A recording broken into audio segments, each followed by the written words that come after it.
Bom dia a todos. Agradeço muito o convite que me foi feito pela conselheira Lourdes Lima, coordenadora desse fórum, vice-presidente do nosso Tribunal de Contas do Estado, em nome de quem eu cumprimento todas as autoridades aqui presentes.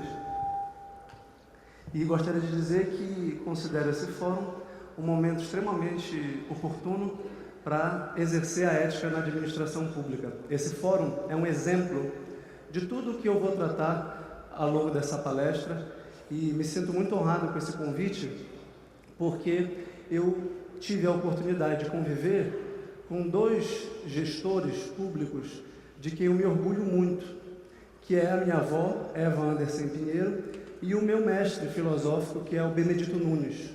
Ambos participaram, a minha avó Eva como conselheira e presidente do Tribunal de Contas, e o professor Benedito Nunes como auditor concursado da casa, e que são, para mim, exemplos de gestores públicos compromissados com o bem comum e, nada obstante as dificuldades por que passaram ao longo das décadas que viveram no Tribunal de Contas, sempre me transmitiram essa seriedade, esse compromisso, esse engajamento com o bem comum e essa vontade de chegar ao fim, à finalidade do Tribunal de Contas nas suas funções constitucionais. E eu me sinto honrado também de representar a Universidade Federal do Pará, que o tema da ética não é um tema meramente acadêmico. O tema da ética é um tema vital, existencial, concreto, cotidiano, mas que tem uma dimensão intelectual, que tem uma dimensão especulativa, de investigação, de pesquisa. A ética, como vocês sabem, é uma disciplina filosófica, fundada por Aristóteles, no século IV a.C. Então, a ética não é só o conjunto de princípios que norteiam o nosso comportamento, o nosso hábito e a linguagem que nos permite julgar e aferir o comportamento moral da sociedade, mas ela também é uma investigação. O Dr. Edilson Silva disse ainda há pouco exatamente que essa é uma pergunta em aberto de difícil solução, de difícil resposta, porque a ética diz respeito à liberdade humana. E a liberdade humana é um campo, é um horizonte aberto para inovações, conservação de comportamentos e mudanças.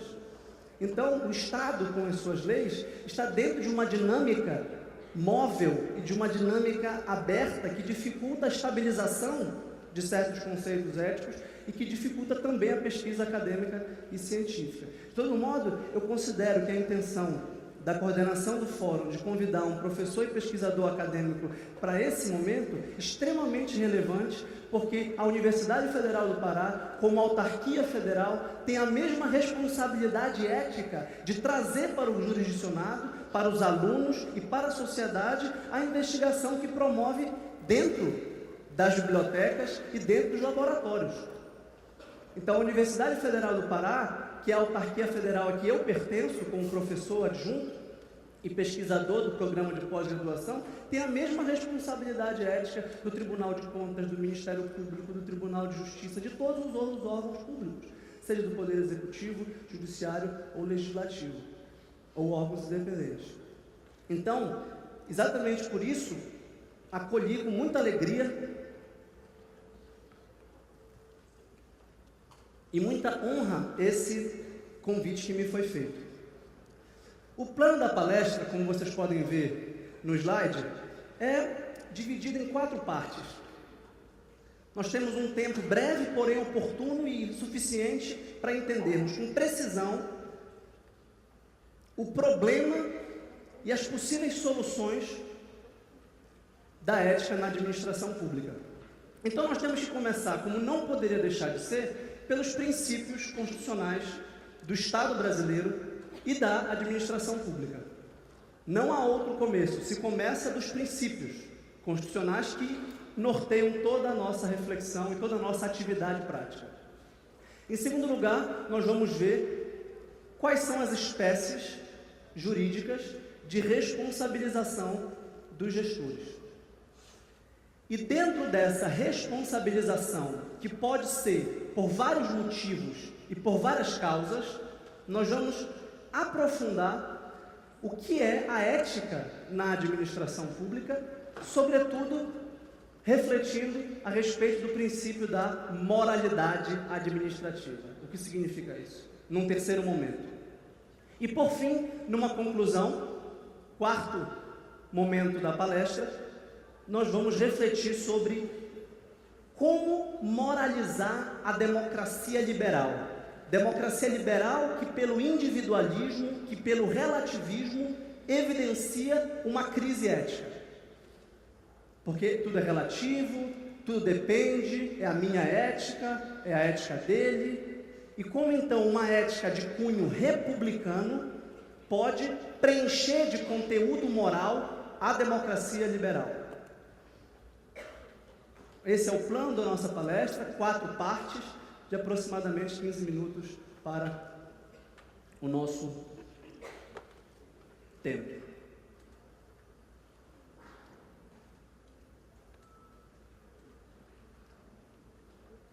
Então, nós sabemos que hoje em dia, no constitucionalismo atual, a Constituição representa não só o texto fundamental do ponto de vista jurídico, mas a Constituição é uma espécie de programa moral da sociedade. As sociedades modernas e contemporâneas não têm mais a unidade religiosa que gozava a sociedade pré-moderna. Ao contrário, nós temos a liberdade de esposarmos os credos religiosos que nós quisermos. Nós temos liberdade de religião.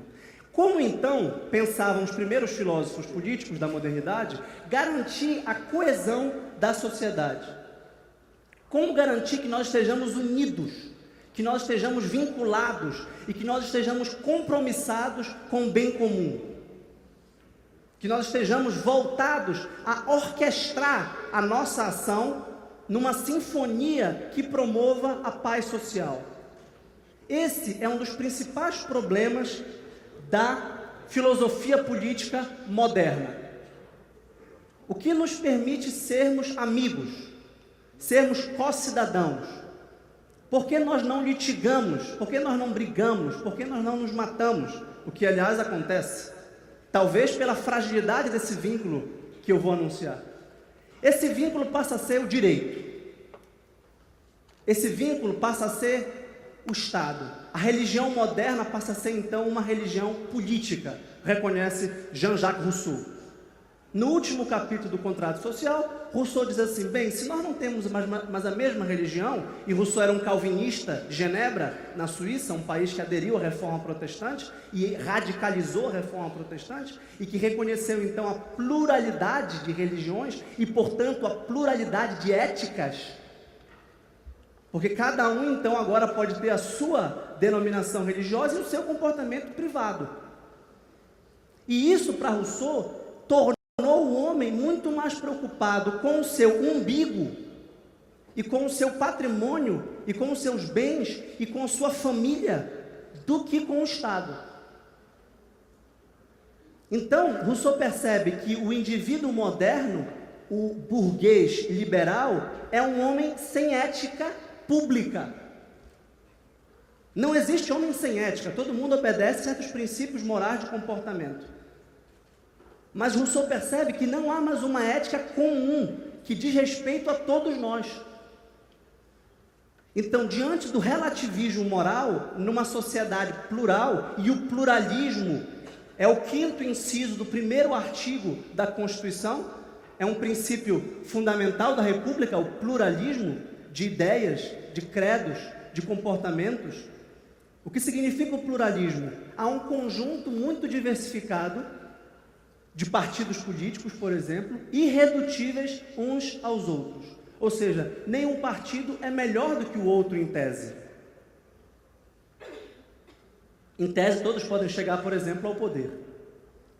Então, Rousseau percebe, o que vai nos unir agora, a única forma de união social é o direito. São as leis do Estado. E, portanto, a Constituição vai substituir a Bíblia, para Rousseau. Ou seja, se antes todos, sem exceção nenhuma, reconheciam na Sagrada Escritura um texto normativo que deve ser obedecido, como uma lei do Estado, Agora que você tem o direito de não reconhecer a Bíblia, você tem total liberdade para não ler a Bíblia, mas você é obrigado a obedecer à Constituição. Então a Constituição tem na sociedade moderna uma dimensão sagrada, reconhecem os filósofos, uma dimensão sacrossanta. A Declaração Universal dos Direitos Humanos, no pós-Segunda Guerra, foi proclamado como uma espécie de revelação do Decálogo. Agora não é mais Moisés que traz as pedras do Monte Sinai, mas é a Organização das Nações Unidas, que agora profere algo que tem valor universal. Universal para todos os países e universal para todos os cidadãos dentro dos países. Então a Constituição, ela é o princípio ético de uma sociedade pluralista e que valoriza o pluralismo. É bom que nós sejamos diferentes, é bom que nós pensemos diferentes, é bom que haja muitos partidos, é bom que haja 3 poderes no Estado para que eles se controlem reciprocamente. No entanto, isso também que é muito bom, também tem um problema. Como eu vou exigir de vocês um comportamento ético se vocês têm uma outra ética? Como é que eu vou dizer e falar, você é imoral? Mas minha moral não é a sua. Você é que é imoral. Então, o direito e a Constituição passam a ser o mínimo ético da sociedade moderna. E como funciona esse Estado? Bem, esse Estado é democrático. O primeiro princípio que desponta da Constituição é o fato de ser um Estado democrático de direito. O fato dele ser um Estado democrático significa que a soberania é popular, que o poder emana do povo, que o exerce diretamente ou por meio de representantes nos termos da Constituição. Esse é o parágrafo único do primeiro artigo. Essa representação cidadã torna as leis expressão da vontade do povo. E, portanto, o princípio da legalidade, o fato de o Estado ser um Estado de direito, significa que o Estado tem que obedecer às leis democráticas que revelam a vontade do povo. Então, o Estado obedece ao povo. Só que o Estado não pode diariamente chegar com o popular e falar, o que você acha disso? Então, o Estado obedece à vontade do povo, que é soberana, por meio das leis que são promulgadas pelos seus legítimos representantes. É claro que há uma crise generalizada do sistema de representação partidária no Brasil há muitas décadas. E é claro que isso fragiliza o princípio da legalidade, na medida em que o princípio da legalidade muitas vezes se torna, então, um óbice para a realização da vontade do povo. E é aqui que entra a moralidade. E é aqui que entra a legitimidade do Estado democrático para além da legalidade. Então, se a legalidade é absolutamente necessária para o Estado democrático de direito, a legitimidade moral do gestor público passa a ser um princípio tão importante quanto. Porque você pode ser profundamente injusto com base nas leis. Você pode ser um positivista, no pior sentido da palavra, seguir as leis e ser extremamente prejudicial, e a sua ação pode ser deletéria aos interesses dos cidadãos. Mas você fala, bem, eu não tenho culpa, eu estou seguindo as leis, porque o Estado é democrático. Mas o Estado é democrático de direito, mas ele é republicano. Isso significa que a coisa pública e o bem comum deve estar constantemente sendo perseguido por todos. E o bem comum não se reduz apenas à consecução das leis. E daí a importância de responsabilizar a todo momento a ação dos gestores públicos. Aí a importância de tornar essa gestão ética, para além da legalidade. Não é contra a legalidade. Não teria sentido propor algum tipo de desobediência consciente das leis. Não se trata disso, obviamente. E o nosso Estado é ainda constitucional. O fato de o nosso Estado ser constitucional não significa apenas que ele tenha um texto chamado Constituição. É possível que haja um Estado que tenha uma Constituição, mas que não seja constitucional. O Estado constitucional se caracteriza por 2 fatores. Primeiro, o poder é dividido internamente em funções típicas e atípicas que permitem um controle recíproco de pesos e contrapesos. Isso é um Estado constitucional. E significa que o Estado chinês pode ter uma Constituição, mas ele não é constitucional. Em segundo lugar, o Estado constitucional se caracteriza pela garantia de direitos individuais. O Estado não pode desrespeitar direitos individuais que estão garantidos na Constituição. Então vejam que o texto constitucional básico prevê a organização estrutural do Estado, a divisão e separação dos poderes e os direitos individuais. É claro que o movimento constitucionalista ao longo dos séculos, sobretudo a partir do século XIX, mas principalmente no século XX, torna a Constituição uma enorme carta com infinitas coisas. Não é essa a intenção inicial da Constituição. A Constituição mais longeva do mundo, que é a norte-americana, tem mais de 300 anos, ela é pequena. Então não é o tamanho da Constituição que garante a constitucionalidade do Estado, mas sim a sua eficácia. Com base nesse Estado democrático, de direito ou jurídico, republicano e constitucional, despontam princípios básicos da administração pública. A administração pública é baseada nesse tipo de Estado. O Estado argentino tem uma outra administração pública se tiver um outro tipo de Estado. Isso significa que o estudo de direito administrativo e de direito constitucional depende do estudo da teoria geral do Estado, para entender o tipo de Estado. E, sinteticamente, essas são as características principais do Estado brasileiro. Eu não os coloquei aqui o fato de o Estado ter uma organização espacial federal ou federativa, que é uma outra característica importante, mas que aqui não vem ao caso. Esses princípios da legalidade, do qual eu já falei, da moralidade, da impessoalidade, da publicidade e da eficiência, são fundamentais para a administração pública em todas as instâncias, em todos os níveis, em todos os momentos. Eles são princípios que a gente pode considerar absolutos. Isto é, nós não podemos relativizá-los. Ou seja, em nenhum ato da administração pública, eu como gestor posso deixar de ser obediente aos princípios da legalidade, da moralidade, da impessoalidade, da publicidade e da eficiência. Isso é difícil, claro que é difícil, e é uma alta vocação que a sociedade espera do gestor público. Ser gestor público não é fácil.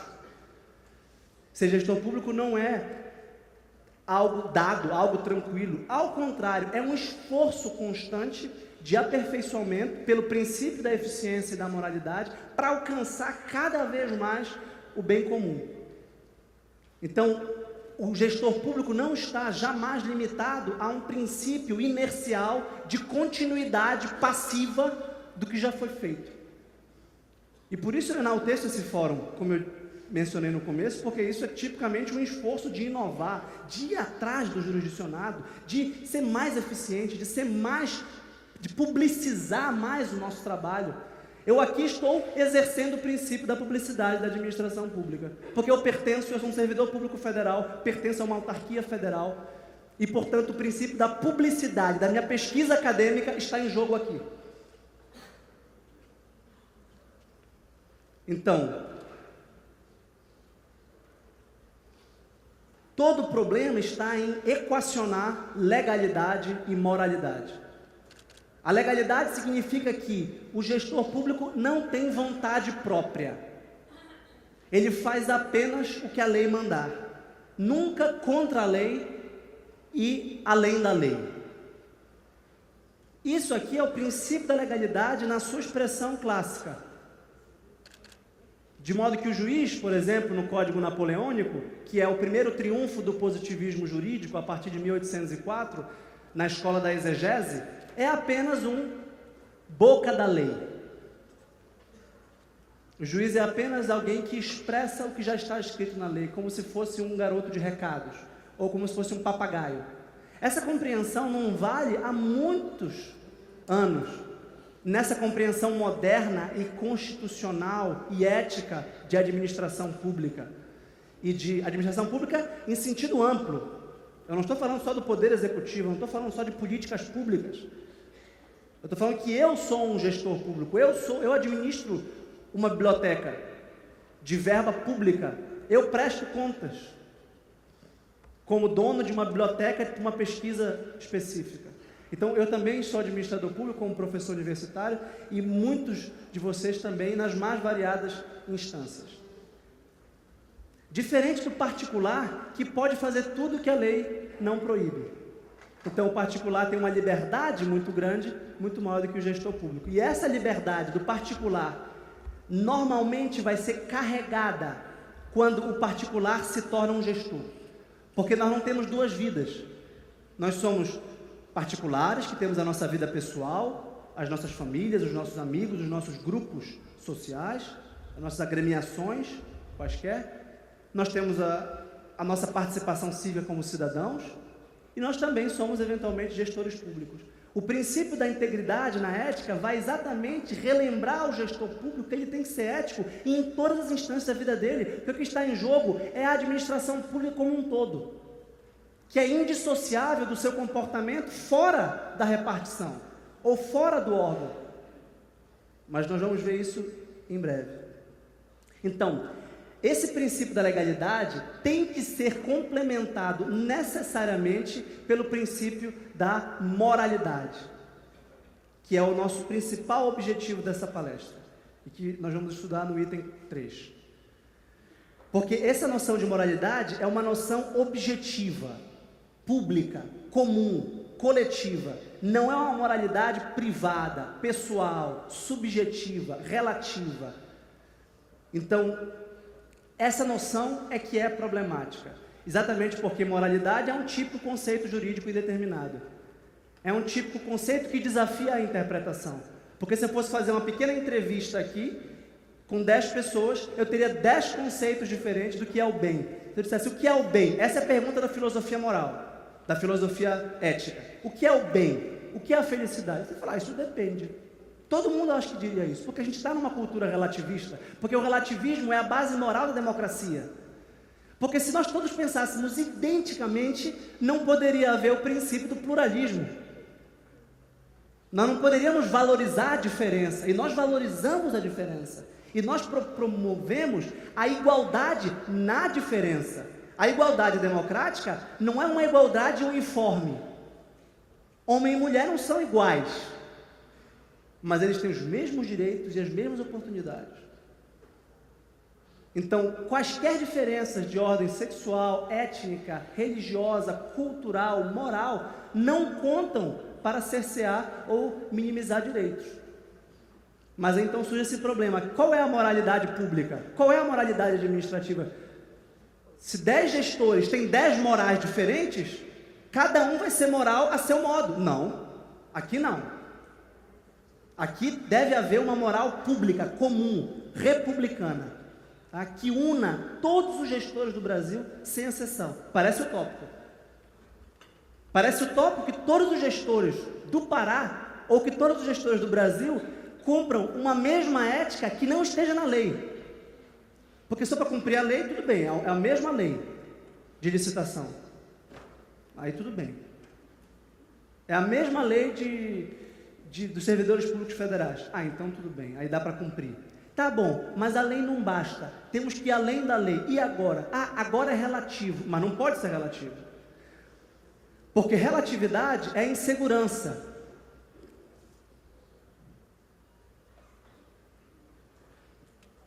Relatividade é instabilidade. É incerteza, é imprecisão. E, portanto, injustiça.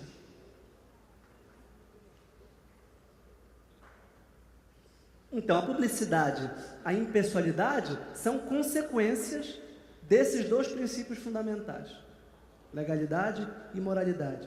Vejam que essa noção de moralidade e de impessoalidade significa que o agente público é apenas o agente que representa o povo, que é o verdadeiro titular do patrimônio público. O patrimônio público pertence ao povo soberano. E o gestor público apenas age para o bem dele e para o seu bem. E se o bem é dele e meu, o bem é comum, o bem é de todos. De modo que, num contraste, numa possível contradição ou conflito entre o bem individual e o bem comum, eu não posso pensar duas vezes em escolher o bem comum. Mas a pedra de toque nessa argumentação da ética pública está em fazer com que os gestores públicos reconheçam que o bem comum é o meu bem e é superior ao meu bem, porque além de ser o meu bem, é o bem de todos. E que, portanto, eu devo desejar o bem comum mais do que eu desejo o meu bem individual. Vejam que esse é o problema da filosofia política moderna em Jean-Jacques Rousseau, a quem eu me referi. Como eu vou desejar mais o meu bem comum do que o bem individual? Isto é, como eu vou superar o individualismo, o egoísmo, o privatismo e, portanto, o patrimonialismo que caracteriza a formação histórica do patronato brasileiro, segundo o Raimundo Fauro. Nos Donos do Poder, Raimundo Fauro percebe que o brasileiro, a nação brasileira, teve dificuldades em distinguir o público do privado. E que, portanto, privatiza o público. E, portanto, a gente tem uma série de ações de privatização particular das coisas públicas. Quem de nós não diz assim, eu vou imprimir esse convite do aniversário da minha filha na repartição pública? Absolutamente imoral, absolutamente antiético isso aqui. Mas o Raimundo, eu não estou acusando ninguém, até porque eu acho que vocês não fazem mais isso, porque eu acho que a gente está superando isso. Mas o Raimundo Fauro, ele não usa esse exemplo, eu estou atualizando o exemplo. O que o Raimundo Fauro diz é que a coisa do Estado não é de ninguém, então eu me aproprio dela, para a minha finalidade particular, o aniversário da minha filha. Isso é absolutamente imoral e atenta contra o princípio da moralidade administrativa, porque eu anteponho o bem individual ao bem comum. E é claro que eu poderia ser responsabilizado por isso. E deveria ser responsabilizado por isso. Não interessa se são 50 folhas de papel e um cartucho de tinta. Não interessa porque nós estamos falando de princípios. E os princípios, não interessa se você atenta contra um princípio de uma forma extraordinária ou de uma forma pequena. Se você atenta contra o princípio, você viola uma lei moral, uma lei constitucional. E é isso que interessa.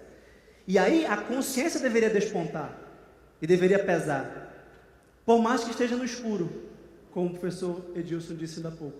Por mais que ninguém saiba, porque a ética é um âmbito privado. É um âmbito de autoconsciência moral e autocontrole moral. Sou eu o responsável pela minha conduta ética. Essa noção de moralidade também nos leva à famosa noção de accountability. Accountability é um termo em inglês surgido na teoria da administração pública. Accountability é a teoria da agência. Vocês provavelmente vão escutar de outros palestrantes esse termo. Accountability, uma boa tradução para accountability, significa governança responsiva. Qual é a diferença da governança responsiva para o governo responsável? Parece um preciosismo linguístico, parece que eu estou falando as mesmas palavras com um preciosismo lusitano. Os portugueses que diriam governança responsiva, e nós brasileiros nos diríamos governo responsável. Não é a mesma coisa. Não é a mesma coisa porque a noção de governança significa exatamente uma responsividade democrática. Como assim uma responsividade democrática? Responsividade significa ouvir e atender ao povo, não só nas leis. Não, professor, mas eu escuto os povos, eu sigo a lei. O senhor disse que pelo princípio da legalidade, a lei é a expressão da vontade do povo, toda vez que eu sigo a lei, eu sigo o povo. Não, não basta. Você tem que seguir a lei, que é seguir a vontade do povo, tá certo? Mas você tem que ter um contato direto e constante com o povo. através de ouvidorias, por exemplo, através de um fórum como esse, por exemplo. E aí a sua interpretação da lei enquanto gestor público vai seguir a interpretação que o povo considera melhor da sua própria lei. E aí o povo vai se tornar cada vez mais um protagonista e vai tomar cada vez mais partido na gestão da coisa pública, pela responsividade. E aí é claro que é necessário investir então maciçamente na publicidade, que nessa teoria da agência se chama transparência. São sinônimos, mas muitas vezes os sinônimos nos ajudam a ver melhor o fenômeno. Se eu sou transparente, significa que eu não estou escondido, que eu não estou camuflado, que eu não estou disfarçado, inclusive por trás dos números. Que eu sou capaz de explicar os números. Não basta apresentar um orçamento e dizer, está aqui, publiquei. Publicou, mas explique. Foi isso que o Ministério Público, junto ao Tribunal de Contas da União, fez com as contas, pela primeira vez na história, da atual presidente da República. Você publicou, muito bem, muito obrigado. Agora eu quero que nós exerçamos a responsividade. Agora eu quero que você explique melhor, seja mais transparente. Ela não cometeu o crime de responsabilidade, que é não prestar contas. Isso é crime de responsabilidade, eu não vou prestar conta. Não, ela apresentou, está aqui as contas. Muito bem, agora me explique melhor. As pessoas fizeram um alvoroço, os jornais oposicionistas, claro que investem muito nisso, dizendo pela primeira vez uma presidente da República. Não, nós estamos exercendo, o procurador do Ministério Público tem todo o mérito e toda a ética de exercer e promover e ajudar a presidente da República a provar a probidade das contas, a lisura do orçamento. Então isso é muito bom para a administração pública no quesito transparência, que é saber tudo tintim por tintim, porque é meu. Eu lhe dou R$100, eu quero saber exatamente como você investiu esses R$100. Tá? Então a publicidade hoje em dia não é só o Diário Oficial. Porque quem lê o Diário Oficial, a não ser os advogados, os gestores, o cidadão lê o Diário Oficial? Então investir numa verdadeira publicidade, não numa propaganda, porque a propaganda é a publicidade que não é transparente. Ao contrário, a propaganda é a publicidade não transparente, é a publicidade enganosa. E que é feita não pelo órgão de direito, mas por um órgão de publicidade. E a publicidade é um tipo de comunicação social baseada exatamente na seleção e na escolha daquilo que eu quero mostrar e no consciente esconderijo do que eu não quero mostrar. Então, eu estou publicando muito. Você pode publicar muito e não ser transparente. E por fim, a impessoalidade e a eficiência. A impessoalidade é exatamente evitar que a coisa pública seja tomada por fins privados, evitando o nepotismo, por exemplo, evitando o carreirismo, aquelas pessoas que querem galgar patamares cada vez mais altos para a sua vida privada e vão abandonando as suas responsabilidades públicas porque elas não lhe interessam. Então, é sempre esse mesmo princípio do egoísmo, do individualismo, que permite uma espécie de ocupação da coisa pública para fins privados. E a eficiência é exatamente um acréscimo da Emenda Constitucional número 19, de 1998, que foi exatamente para tornar a administração pública no Brasil gerencial. E o gerente não é apenas aquele que mantém os serviços estáticos e que os preserva onde estão. A administração gerencial, ela não é inercial, isto é, ela não é passiva e ela não fica parada esperando as coisas acontecerem, porque ela visa o lucro na administração privada.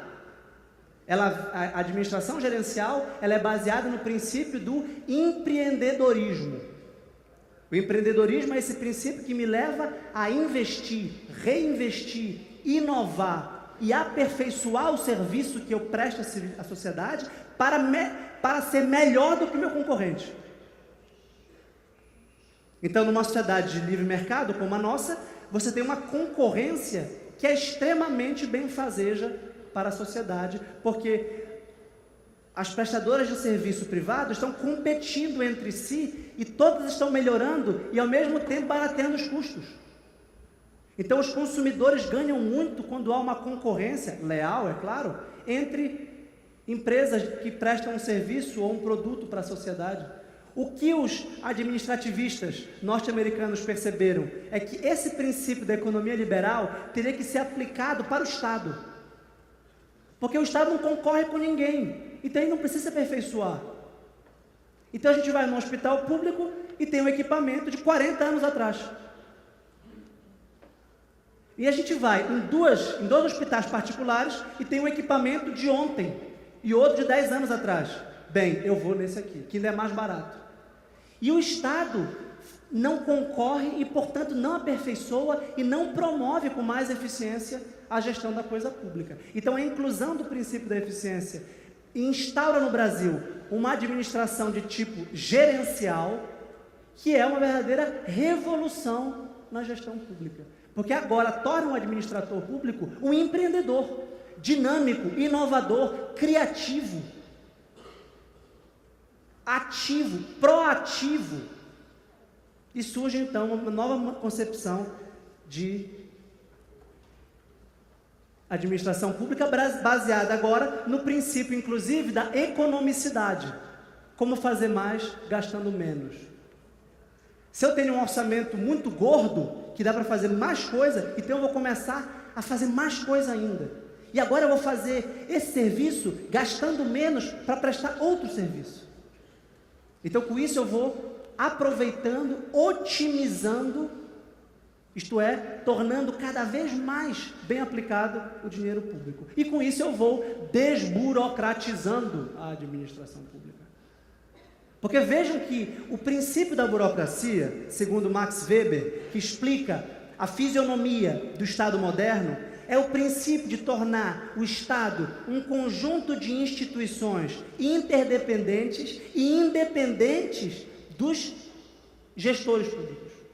Se morre um gestor público, ele é substituído por outro, e isso não pode interferir na continuidade e na qualidade do serviço público. Se um juiz tira férias, não pode parar o fórum ou a vara a que ele pertence. Então, a impessoalidade significa a continuidade racional por institutos legalmente previstos que consolidam muito bem o serviço público.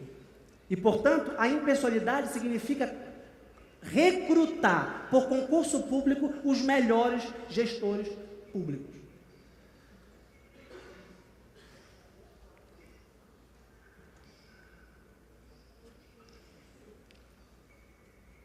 Num segundo momento, a gente pode refletir sobre os tipos jurídicos de responsabilização.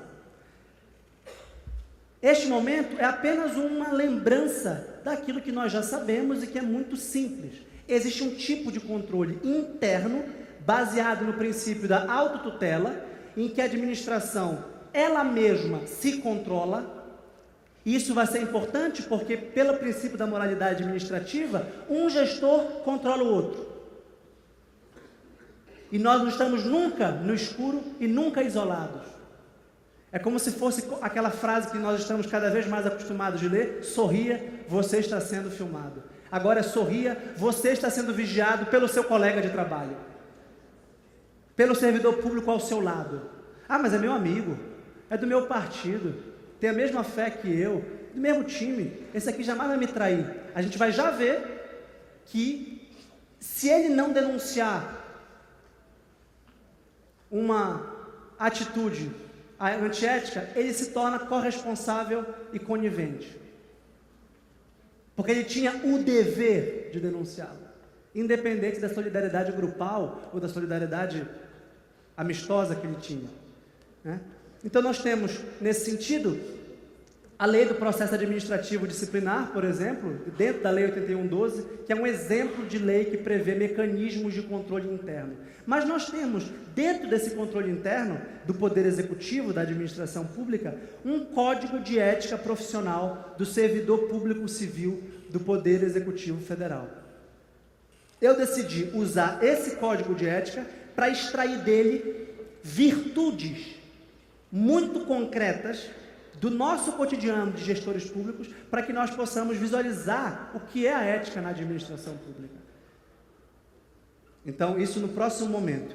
O controle externo, como vocês sabem, ele pode se dar pelo Poder Legislativo, né, por meio do Congresso Nacional, por meio de órgãos como o Tribunal de Contas, a Controladoria Geral da União, por exemplo.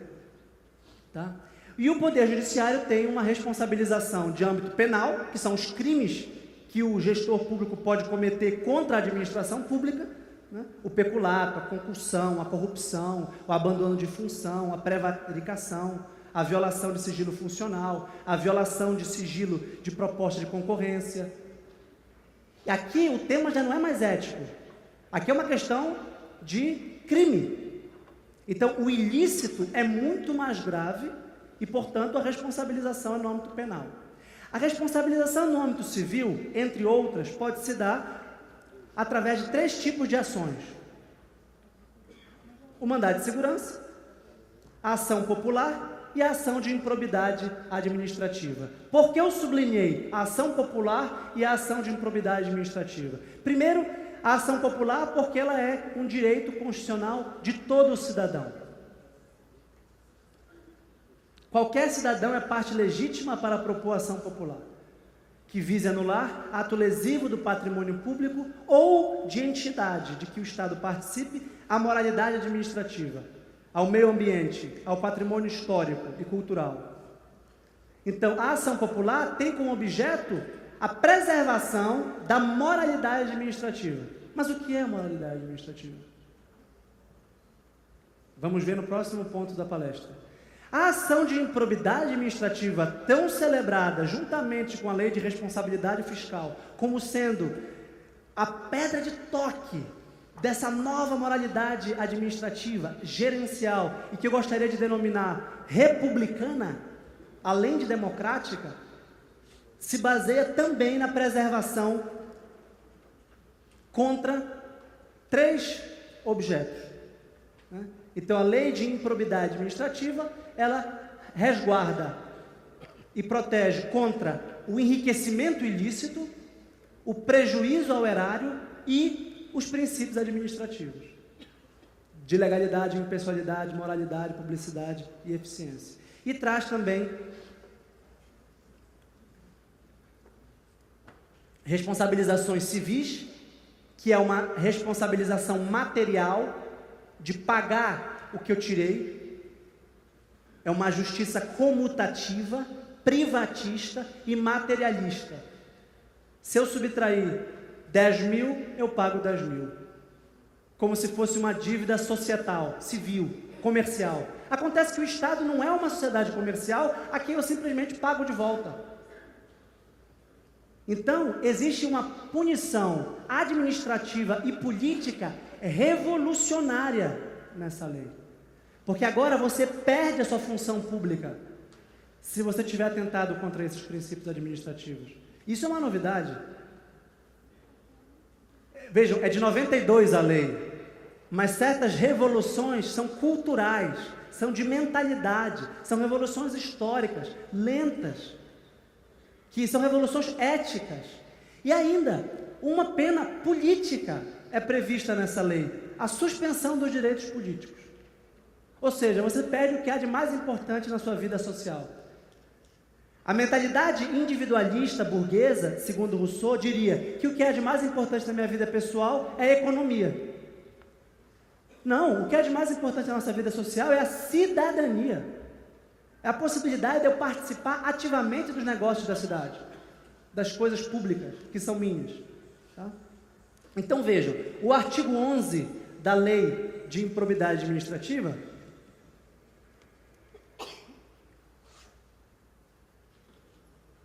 que é a nossa lei mais importante, diz: constitui ato de improbidade administrativa que atenta contra os princípios da administração pública qualquer ação ou omissão que viole os deveres de honestidade, imparcialidade, legalidade, e lealdade às instituições. E, notadamente, 1. Praticar ato visando fim proibido em lei ou regulamento ou diverso daquele previsto na regra de competência. 2. Retardar ou deixar de praticar indevidamente ato de ofício. 3. Revelar fato ou circunstância de quem tem ciência em razões das atribuições de que deva permanecer em segredo.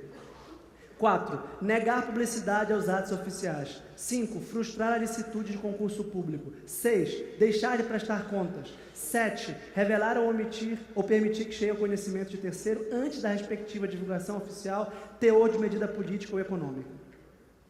Vejam, como procede a técnica legislativa? Como é que pensa o legislador? Como é que pensa o jurista responsável por escrever uma lei?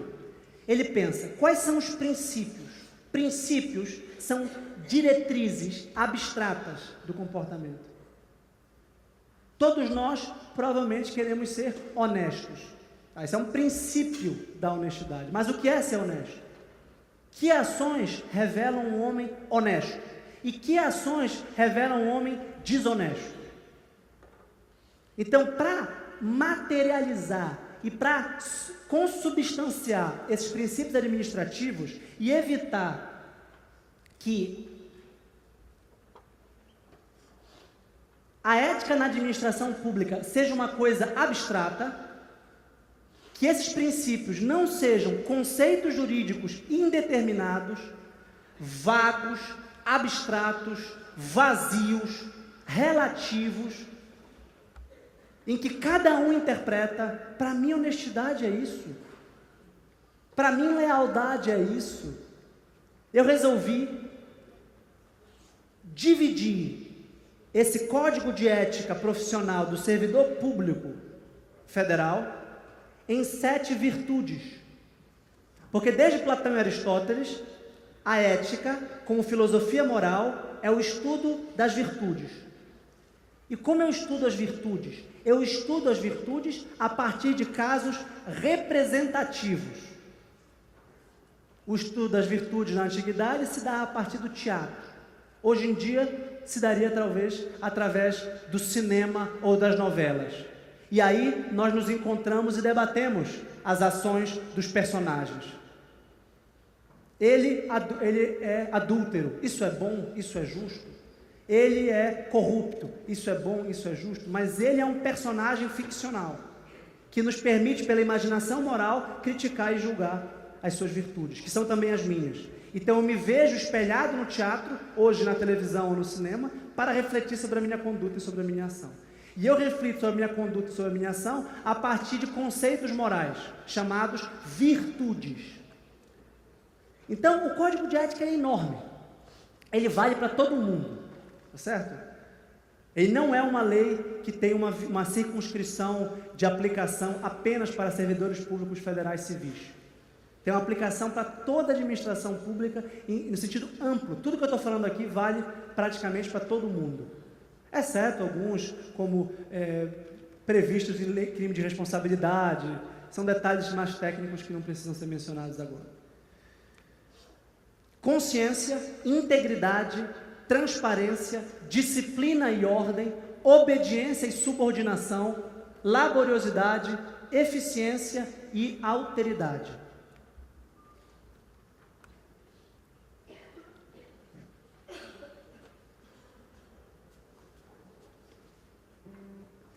Essas virtudes não estão nomeadas assim no Código de Ética.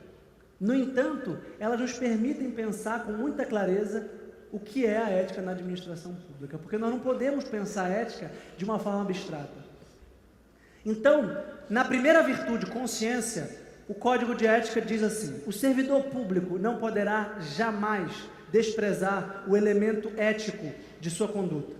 Assim, não terá que decidir somente entre o legal e o ilegal, o justo e o injusto, o conveniente e o inconveniente, o oportuno e o inoportuno, mas principalmente entre o honesto e o desonesto, conforme os princípios constitucionais. A moralidade da administração pública não se limita à distinção entre o bem e o mal, devendo ser acrescida da ideia de que o fim é sempre o bem comum. o equilíbrio entre legalidade e a finalidade na conduta do servidor público é o que poderá consolidar a moralidade do ato administrativo. A remuneração do servidor público é custeada pelos tributos pagos, direta ou indiretamente, por todos, até por ele próprio, e por isso se exige como contrapartida que a moralidade administrativa se integre no direito, como elemento indissociável de sua aplicação e de sua finalidade, erigindo-se como consequência em fator de legalidade. Depois o Código diz: é dever do servidor público ter consciência de que seu trabalho é regido por princípios éticos e de que a finalidade é o interesse público. Esse material, com as 7 virtudes, enfeixando regras, deveres e vedações do servidor público, serão disponibilizadas no site da Escola de Contas, do Tribunal de Contas do Estado do Pará, posteriormente. Então, eu fiz um material para que vocês possam levar e refletir com mais calma como se consolida essas virtudes. Exatamente para a ética deixar de ser algo abstrato. O que é a consciência? A consciência moral é exatamente o autogoverno. Fala-se tanto em controle, é o autocontrole. É quando eu sou responsável pelas minhas próprias ações e eu tenho clareza dos critérios que me permitem distinguir o bem do mal, o certo do errado, o honesto do desonesto. Eu me torno um conselheiro de mim mesmo. E aí o princípio fundamental que norteia a consciência moral do servidor público é a finalidade do bem comum, é a finalidade do interesse público.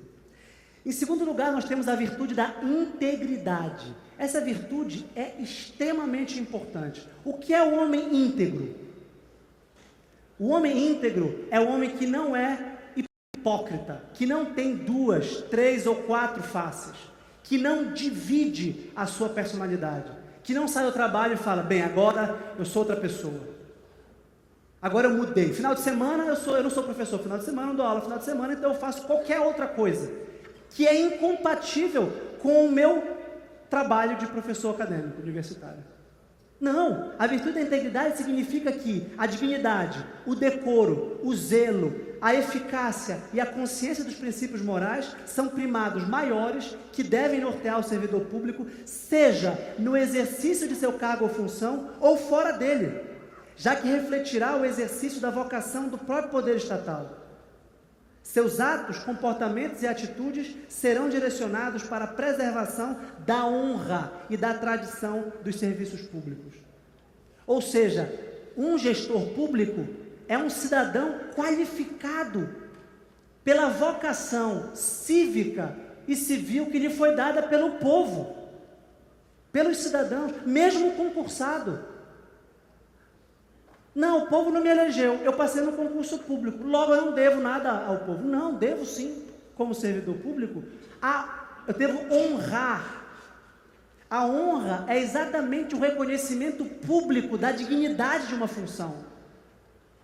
Então, todo homem de Estado, todo homem público, todo gestor público, sem nenhuma exceção, seja o secretário até o presidente do órgão, tem que honrar a dignidade da administração pública. E ele tem então que integrar. O que é a virtude da integridade? É a virtude da integração do comportamento profissional com o comportamento pessoal. Que preserve então a retidão, a honestidade e a probidade do cargo. Então eu não deixo de ser um gestor público fora da repartição. Eu continuo honrando a tradição de lealdade e de justiça da repartição. Isso é a integridade. E por causa disso, há uma vedação expressa no Código de Ética, que é exercer atividade profissional aética ou ligar o seu nome a empreendimentos de cunho duvidoso. Pleitear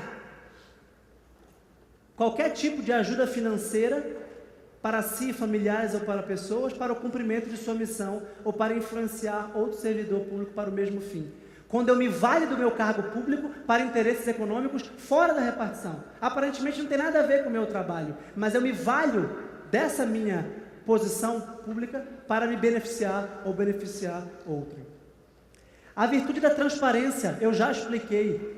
A virtude da transparência, que é a base desse tipo de governo da accountability, é uma tentativa e um esforço de comunicação com o povo. A gente sabe que a ciência do direito se desenvolveu muito e estabeleceu uma linguagem técnica, uma terminologia científica. E há tantos nomes e conceitos, então, que não são compreendidos pelo senso comum. A transparência significa não só publicar que prescreveu uma ação, porque o cidadão vai ignorar o que significa prescrição, mas tentar mostrar com toda a clareza o que significa isso, no caso desse instituto processual. No caso da fiscalização orçamentária, contábil e financeira dos tribunais de contas, isso é ainda mais difícil, porque a contabilidade pública e a auditoria é outra ciência com uma terminologia própria. Se você não sabe de contabilidade pública, é muito difícil entender uma auditoria. Então, a transparência significa traduzir, significa se comunicar e ir ao encontro do cidadão, que é o verdadeiro titular dessas contas. Disciplina e ordem. O que é a virtude da disciplina?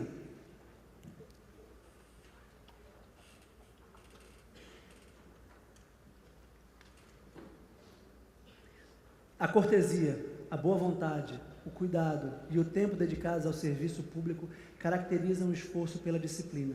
Tratar mal uma pessoa que paga pelos seus tributos, direto ou indiretamente, significa lhe causar dano moral.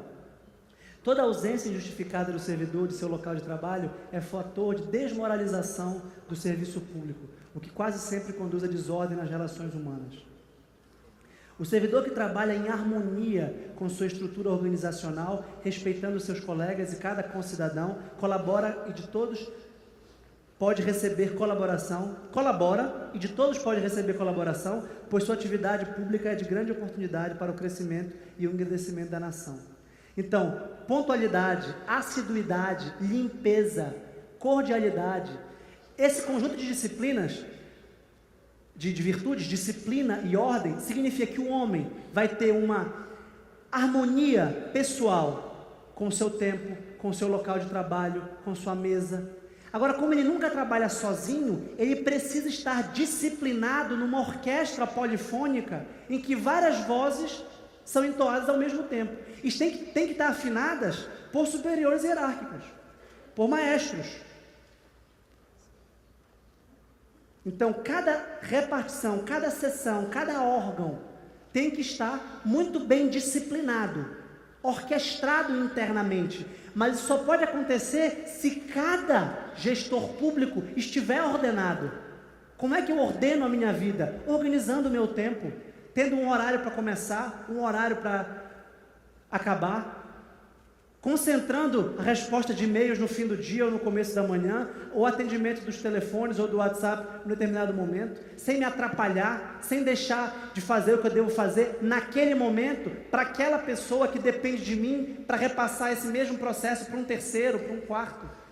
Então, a disciplina pessoal é absolutamente necessária para a ordem interpessoal, para que os meus colegas e co-cidadãos que dependem do meu trabalho recebam um trabalho bem feito e possam dar continuidade nesse grande organismo de partes interdependentes que é a administração pública.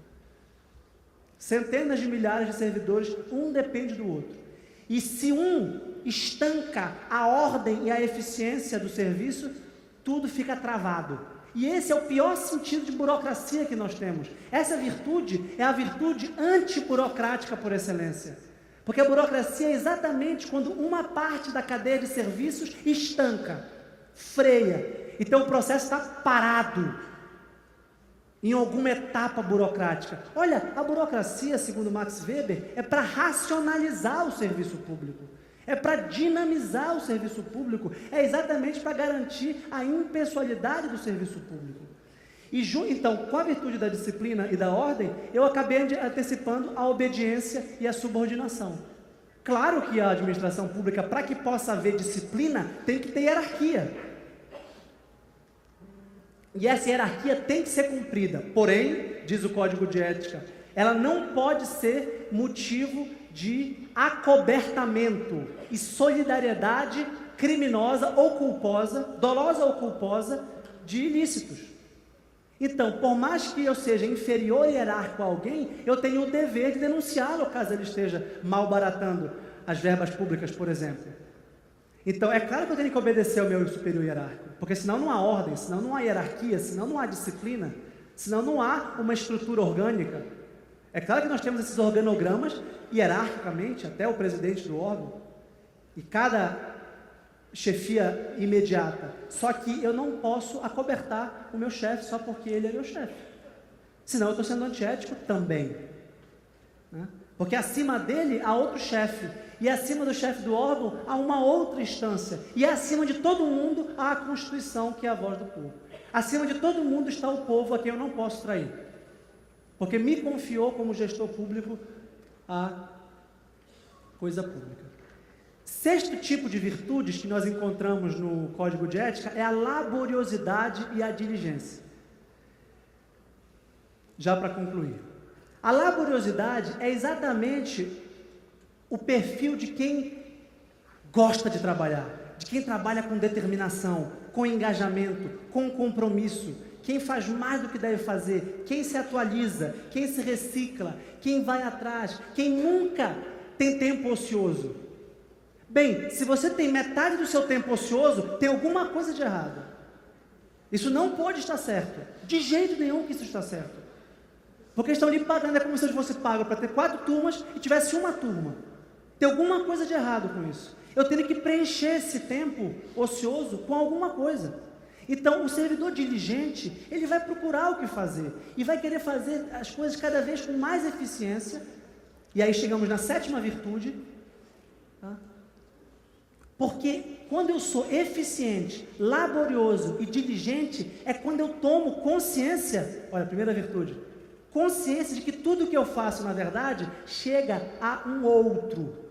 E um dos temas principais da ética é a alteridade. O que significa a consciência de alteridade? É quando eu lembro a cada momento que eu estou escrevendo uma carta para alguém, que alguém vai ler essa carta. Porque a burocracia, muitas vezes, é tão grande que a gente olha para um papel e não vê uma pessoa por trás dele. No campo da contabilidade pública, a gente vê um número e fala, aqui um número a mais, um número a menos, um 0 a mais, um 0 a menos. Mas são pessoas, são homens, são serviços públicos que salvam vidas na educação e que salvam vidas na saúde. Então, essa consciência aguçada da alteridade nos aumenta a responsabilidade e nos faz cada vez mais éticos na gestão da coisa pública. Tudo isso nos leva à conclusão de que o problema da administração pública não é a falta de leis, não é a falta de instituições. A solução não é, puxa, vamos criar um segundo órgão de controle de contas que vai assessorar o Ministério Público junto ao Tribunal de Contas para fazer uma... Não é esse o problema. O problema é fazer bem o que nós temos que fazer em cada instituição. O Brasil tem uma Constituição que, do ponto de vista jurídico, é extraordinária.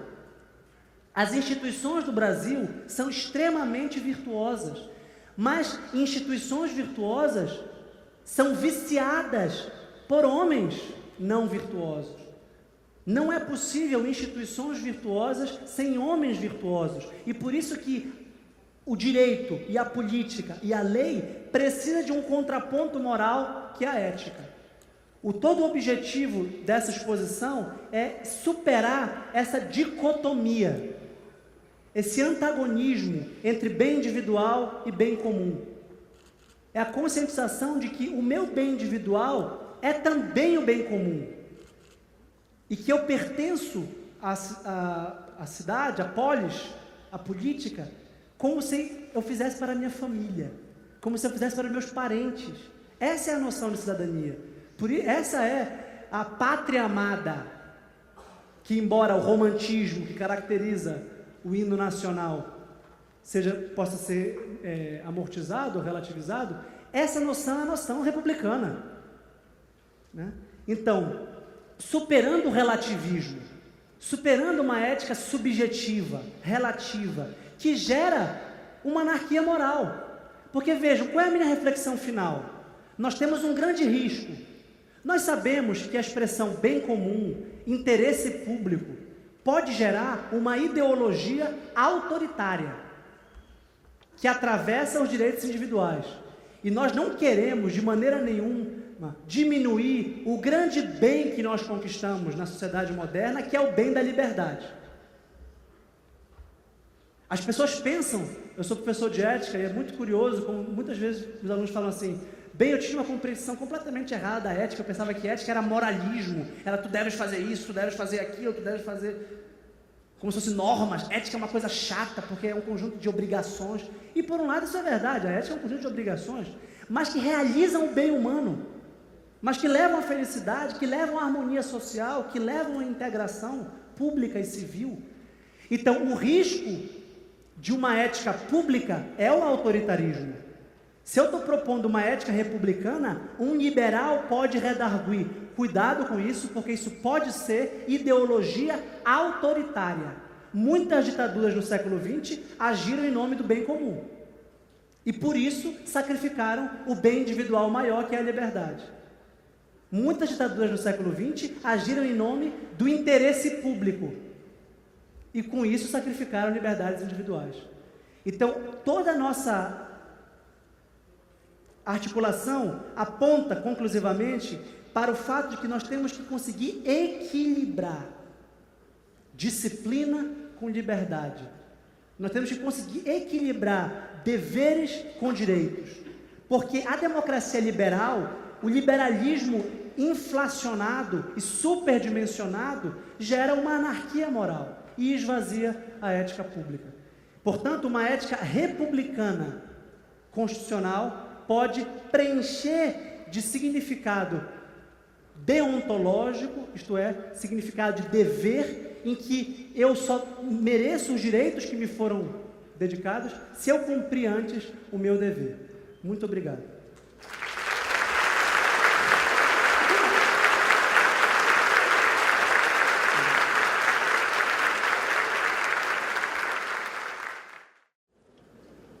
Em primeiro lugar, eu quero dar os parabéns ao nosso palestrante pelo brilho da sua palestra, pelo brilho do conteúdo de sua mensagem, que realmente provou o acerto da comissão organizadora deste evento, à frente da conselheira Lourdes Lima, na escolha do Dr. Vitor Pinheiro para nos falar sobre a gestão administrativa, a gestão gerencial e a ética na administração.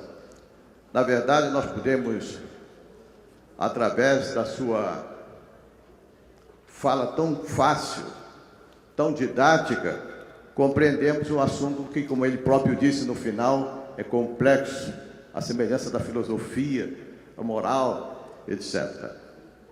E levou a cada um de nós o conhecimento de que, além das nossas regras meramente normativas, que movem a ação do administrador, existe, na verdade, as regras dos princípios éticos que devem ser respeitados, que, como muitos consideram, e eu também entendo assim, a ética deve ser o instrumento da realização da responsabilidade dos gestores públicos. Portanto, muito oportuna e muito útil a sua palestra, não só pelo tema, mas principalmente pela facilidade com que você pôde transmitir aos nossos jurisdicionados que estão aqui, muitos gestores de órgãos públicos que puderam compreender qual a razão dos princípios que o artigo 37 da Constituição impõe a cada um de nós, principalmente neste novo modelo de democracia que nós vivemos, porque todos nós aprendemos inicialmente nos cursos de direito que o poder emana do povo e em seu nome será exercido. Isso era tradicionalmente. Mas hoje, como você falou na sua palestra, no parágrafo único do artigo 1º, a Constituição mudou e criou uma democracia participativa, que impõe a cada um de nós, cidadãos, o dever também de fiscalizar a atuação dos nossos gestores públicos em todos os níveis, executivo, legislativo e judiciário. Porque diz hoje a redação nova do parágrafo único de que todo poder emana do povo, que o exerce diretamente ou por meio dos representantes que o elegem. E aí, você falou da ação popular e outras iniciativa de lei e outros instrumentos que a Constituição hoje dá para que a sociedade possa realmente ser verdadeiramente democrática. Nós temos 3 perguntas aqui. A primeira delas diz o seguinte: foi dado o exemplo de um servidor utilizando o bem público para benefício próprio como algo que fere o princípio da moralidade. Quando ocorre o oposto, por exemplo, um grupo de professores de uma escola pública faz uma coleta para compra de merenda para os alunos. Este fato fere algum princípio? Elane Correia, HOL.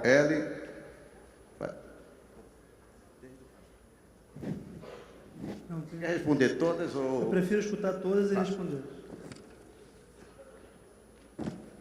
A segunda diz o seguinte: de acordo com a teoria hobbesiana, o contrato social surge para o bem coletivo, um contraponto às ideias de Rousseau, que tem como premissa do direito individual.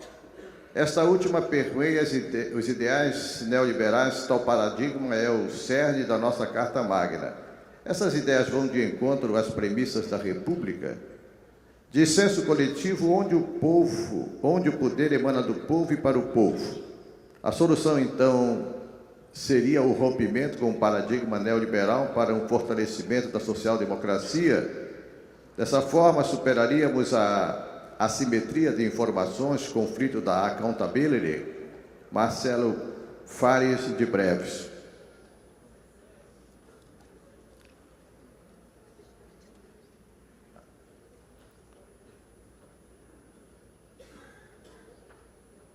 André Cavalcante diz, em primeiro lugar, parabéns pela palestra.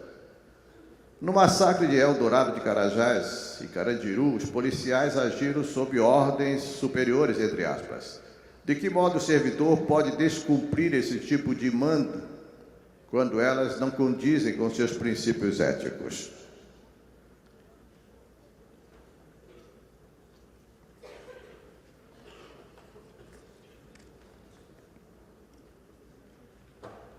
Tem uma pergunta aqui que foi solicitada para que fosse respondida por e-mail também. Renata Souza, e dá o e-mail. Professor Vitor Pinheiro, meu nome é Renata Meirelles, sou graduado em Direito.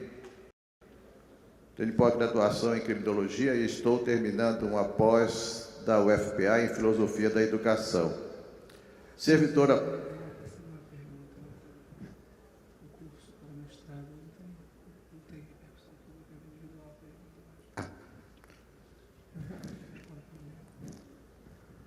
foi a identificação, mas nós estamos vendo aqui que no final é uma pergunta sobre o assunto mais da universidade em termos acadêmicos, então o professor vai responder por e-mail como ela pegou. É mais pessoal, é questão de orientação no curso de mestrado. Então, bem. Obrigado. Com a palavra ao professor Vitor Pinheiro. Obrigado. Obrigado pelas perguntas. Vou tentar respondê-las a contento. A primeira pergunta diz respeito ao raciocínio a contrário senso. Se é errado eu tergiversar o bem público para a finalidade privada, a pergunta questiona se é errado eu usar o bem privado para uma escola, se eu pago a merenda da escola pública. Não tem nada de errado. É de doação. É como pegar uma mesa da minha casa, levar para a repartição pública e usar a mesa da minha casa. Agora, o ideal é que eu faça uma doação formal. Esse patrimônio está sendo incorporado ao patrimônio público por livre doação da minha parte. Eu uso uma mesa que é de minha propriedade, eu vou, no caso da universidade, na cidade universitária, vou com o procurador responsável e falo, esse patrimônio aqui será público porque eu doei para a República, eu doei para a Universidade Federal do Pará. Como é uma verba para merenda lá, essa doação provavelmente não sei como seria feito do ponto de vista institucional. Mas o que é importante ressaltar aqui é que isso não é bom. É claro que isso é bom imediatamente para garantir a merenda escolar desses alunos, que eles possam estudar naquela semana, naquele mês, ou quem sabe nesse ano. Mas não é bom que os direitos das pessoas sejam solucionados pela caridade.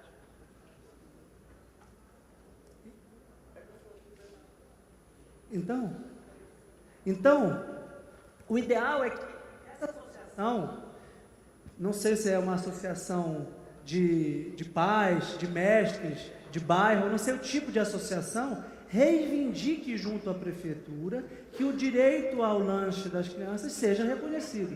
Então é muito melhor que esse esforço econômico, que é positivo do ponto de vista ético, ganhe uma força de ética pública. Porque se essa associação, digamos que sejam cristãos convictos que façam caridade por ética, e que querem alimentar as crianças por convicções morais pessoais, as crianças vão ficar sem merenda? Ou seja, se é um direito público, subjetivo, das crianças merendarem, eles não podem depender de caridade. A caridade é extraordinária, inclusive essa ética pública é muito importante, é muito bom e salva muitas vidas, deve ser feita. Mas no campo da administração pública, primeiro, não contraria nenhum princípio. Foi essa a pergunta. Contraria algum princípio? Não.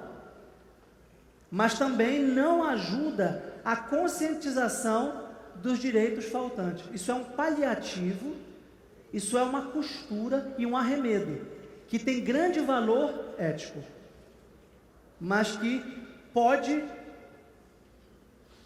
neutralizar a atenção do gestor público quanto a esse merenda. Então, o ideal é que se dê a merenda, do ponto de vista ético, mas que se reivindique o direito das crianças merendarem por uma verba pública orçamentária, por uma ação política, por uma política pública.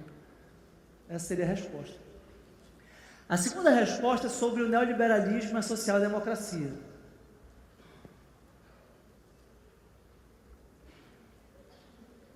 Essa é uma pergunta extremamente complexa, porque ela envolve filosofia política, modelos do Estado e relação do Estado com a economia.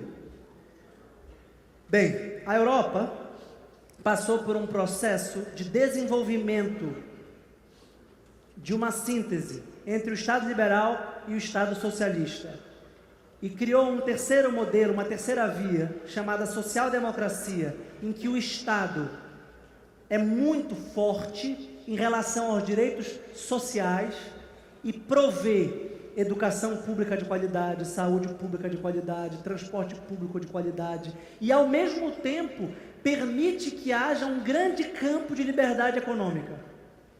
Então, isso aqui seria o melhor de todos os mundos, em que o Estado garante os direitos sociais fundamentais de participação ativa do Estado, que necessariamente cerceiam a minha liberdade individual, sem cercear os direitos liberais fundamentais de liberdade, propriedade, privacidade. Por quê? A social-democracia depende de uma experiência histórica que nós não tivemos, que são duas crises, a crise do liberalismo e a crise do socialismo.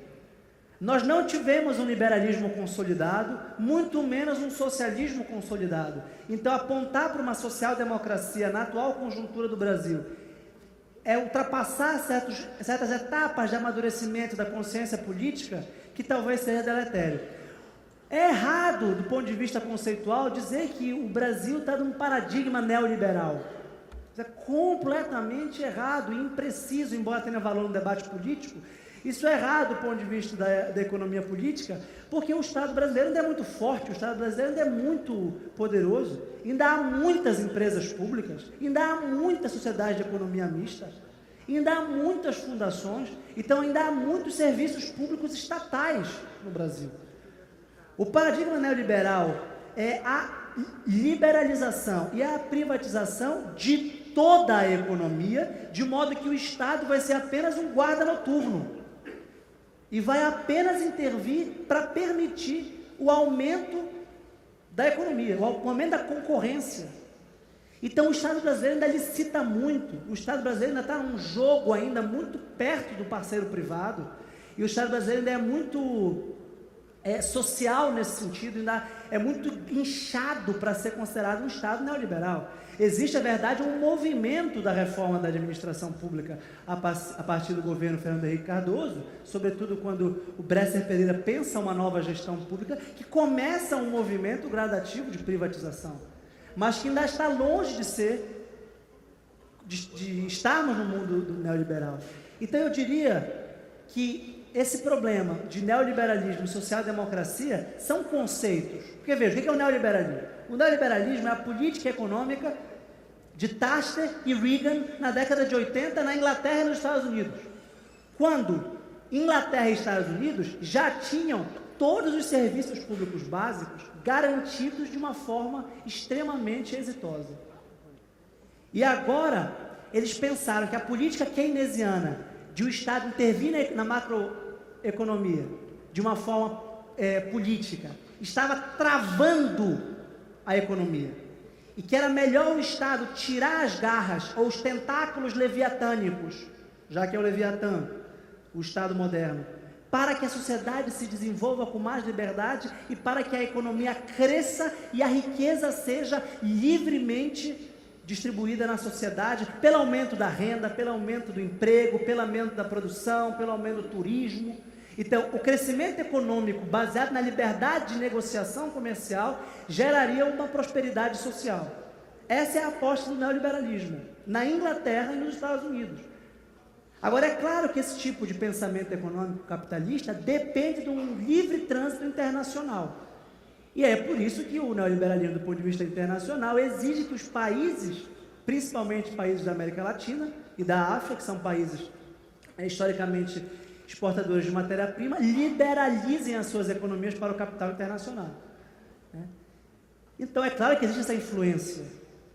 O Brasil não está preparado para o neoliberalismo e muito menos para a social-democracia. Eu diria que nós temos que continuar numa etapa de, em primeiro lugar, garantir os direitos individuais. Isso significa que as pessoas não têm que morrer de fome, que as pessoas têm que ter educação pública básica.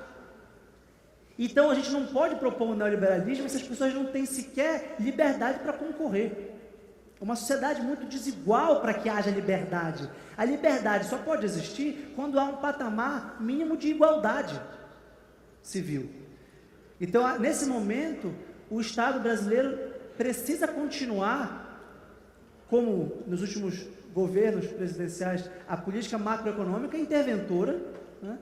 Não é nada neoliberal a nossa política macroeconômica, como era de Reagan e a de Thatcher, e garantir os direitos individuais, para conseguir, para almejar os direitos sociais. E aí sim pensar numa social-democracia. Mas esse é um processo de gestação. Esse é um processo lento, que parteja direitos civis, direitos sociais, direitos políticos. Isso é lento. A gente tem essa conexão global pela internet, pela televisão, e acha que, então a gente tem que ser como a Suécia, a gente tem que ser como a Suíça, ou mesmo como os Estados Unidos. Não é possível que a gente se torne como esses países de um dia para a noite. Então existe um caminho histórico a ser seguido e um caminho próprio, porque há muitas características geográficas e culturais do Brasil que o tornam, que exigem que ele seja pensado a partir dele mesmo. Por isso que eu citei não só o Max Weber, mas o Raimundo Fauro, que pensou a partir de Weber a história do Brasil e a política do Brasil. Então eu diria, nenhum nem outro. Temos que inventar um modelo de política econômica, um modelo de política social a partir da nossa realidade. A última pergunta trata de um caso típico de dilema moral. Policiais que tenham sido mandados por superiores hierárquicos a deter manifestantes sem terra, que estariam ameaçando a ordem, ou presidiários que estariam ameaçando a ordem.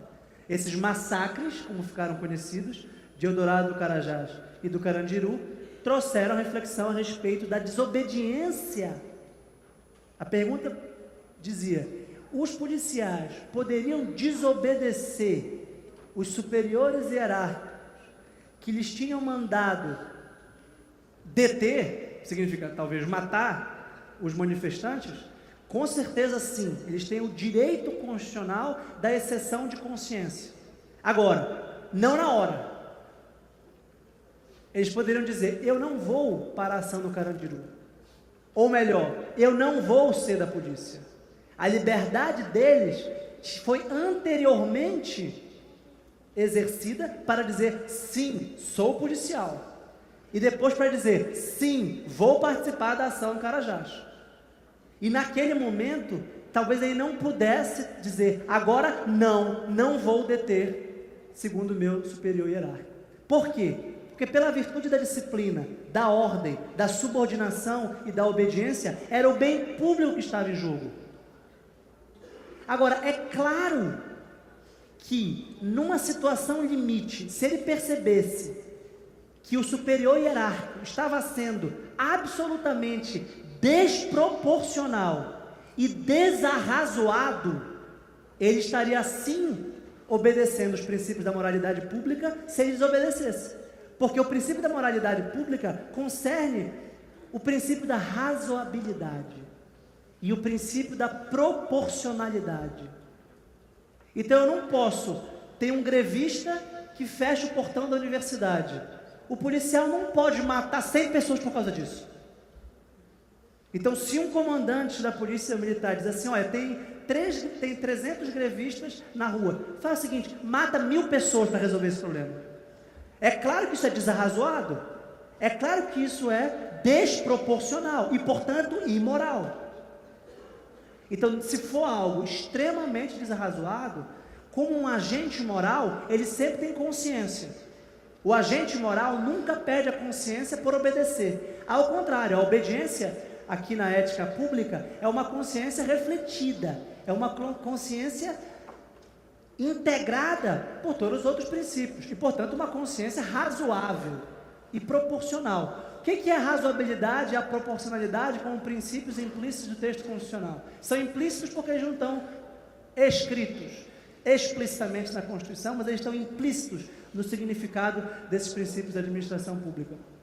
Significa que o agente público, nesse caso o policial, poderia desobedecer pela desproporcionalidade, isto é, o fim da ação, que é preservar, nesse caso, a ordem civil, porque os manifestantes e os presos estavam numa rebelião, tá certo? Precisava ser contido por ações correspondentes ao fim. E talvez a morte, o assassinato, né, a legítima defesa, talvez, não estivesse no caso. Então, esse é um dilema moral. É muito difícil, nesse caso, responder em tese. Precisaria analisar, entrevistar os policiais, conhecer os dilemas morais dele e analisar meios e fins. Então, essa análise na ética é perceber qual é o fim. O fim é deter rebelião. Agora, deter uma rebelião de quem está é muito difícil. Certo? Então, para isso precisa ser racional e razoável. As demais perguntas, eu me comprometo em responder por e-mail. Doutor Vitor, nós queremos agradecer a sua participação neste evento tão importante. E, neste momento, o Tribunal de Contas, através do seu presidente, conselheiro Luiz Cunha, quer prestar uma homenagem e, ao mesmo tempo, um agradecimento por sua participação no evento, lhe oferecendo o diploma.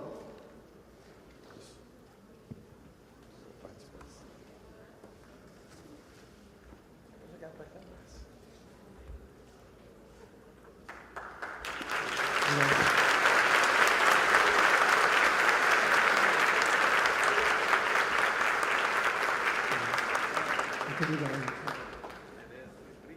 Obrigado. Doutora Márcia, vou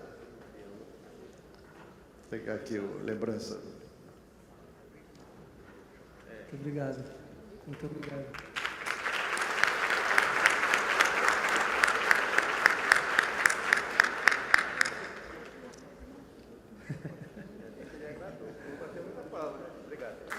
Obrigado.